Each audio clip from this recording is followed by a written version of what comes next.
ভারতীয় জনতা পার্টি কোন নেতা নির্ভর দল নয় বন্ধুগণ। যখন অটল বিহারী বাজপেয়ী ছিলেন সবাই বলতো অটলজি তো চলে গেলেন, বড় বয়স হয়ে গেল, আর বিজেপি সরকার তৈরি করতে পারবে না। তারপরে কি হলো? নরেন্দ্র মোদী এলেন। নরেন্দ্র মোদী এসে শুধু সরকার তৈরি করলেন তাই নয়, পর পর তিনবার চাচা নেহরুর সেই রেকর্ড ছিল, সেই রেকর্ডকে ভাঙার কথা করলেন বা স্পর্শ করলেন। ভারতীয় জনতা পার্টির একজন সাধারণ কর্মী, তিনি হচ্ছেন আমাদের নরেন্দ্র মোদী। তিনি এখন আমাদের সর্বোচ্চ নেতা। শুধু তাই নয়, বিশ্বের তাবর তাবর নেতারা তার কথা বলে। আজকে আমাদের প্রচুর কর্মী বিভিন্ন জায়গা থেকে এসেছেন। আমাদের যারা এখানে উপস্থিত আছেন, আমাদের নেতৃত্ব বক্তব্য রাখলেন যে আমরা সংকল্প সভায় এসেছি। এই সংকল্প সভা কেন? এই সংকল্প সভা পশ্চিমবঙ্গে পরিবর্তন আনার জন্য। বিগত বেশ কয়েকটি নির্বাচনে ভারতীয় জনতা পার্টি 19-এর নির্বাচন দেখুন, 24-এর নির্বাচন দেখুন, আর 21-এর নির্বাচন দেখুন, 38% মানে 38% ভোট আমরা পেয়েছি। আমরা অবাক হয়ে যাবেন আপনারা জানলে, পশ্চিমবঙ্গের এই যে এখন এসআইআর চলছে, কি চলছে তো দিদিমণির মাথা খারাপ হয়ে গেছে। দিদিমণি শুধু দৌড়চ্ছে, ফাইল নিয়ে দৌড়চ্ছে, কখনো চিঠি লিখছে, মাথা খারাপ হয়ে গেছে। দিদিমণি ছিল আগে, দিদিমণিকে বলতো, দিদিমণির দলের লোকেরা ছবি লাগাতো আর নিচে লিখে দিত অগ্নিকন্যা, লিখতো কিনা আগে। তারপরে হয়ে গেল ঘুগনি কন্যা। ঠিক বলেছে, সবাইকে ঘুগনি বানাতে বলছে। ঘুগনি বানিয়ে বলছে 1000 টাকা করে দিই, আপনারা ঘুগনি বানান আর সেই ঘুগনি বেচুন।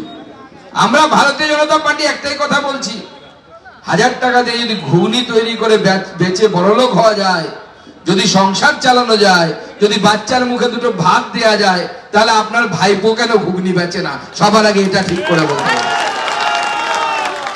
আপনার একটা ভাইপো তো ঘুগনি বেচতে পারতো, তাহলে আমরাও ঘুগনি বেচবো, কোনো অসুবিধা নেই। কিন্তু আপনার ভাইপো কয়লা বেচবে, আপনার ভাইপো গরু পাচার করবে, আপনার ভাইপো ভাই ভাতিজার চাকরি বিক্রি করবে, ভারতীয় জনতা পার্টি ওটা হতে দেবে না। আপনি যতই চেষ্টা করুন, ভারতীয় জনতা পার্টি সেটা করতে দেবে না। দিদি আবার বলছে কাশ ফুলের বালিশ। দিদির অনেক নালিশ। এখন সবাই বলছে পিসি পিসি ডাক পারি, পিসি করে ফাইল চুরি।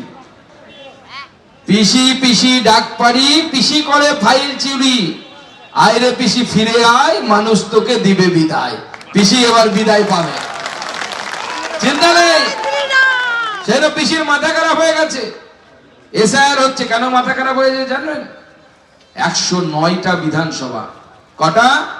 109 খানা বিধানসভা। সেই বিধানসভাতে তৃণমূল জিতেছিল।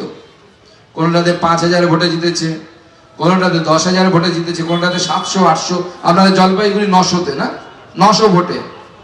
এবার এসআইআর মাথা খারাপ হয়ে গেছে কেন? এসআইআর যখন মরে যাওয়া ভোটার, মৃত ভোটারের নাম কেটে দিচ্ছে, যখন এখানে থাকে না অন্য জায়গায় চলে গেছে তার নাম কেটে দিচ্ছে। সব নাম যখন কেটে দিচ্ছে, কেটে দেওয়ার পর দেখা গেল 58 লক্ষ লোকের নাম বাদ চলে গেছে।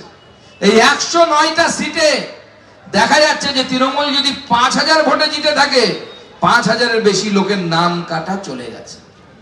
এই নামগুলো ভোটার লিস্টে ছিল, এই নামগুলো ভোটার লিস্টে ছিল।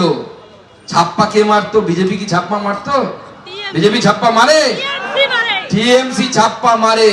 তাই নির্বাচন কমিশন এবার এমন ধাপ্পা দিয়ে দিয়েছে, দিদিমণির ছাপ্পা মাথা থেকে বেরিয়ে গেছে।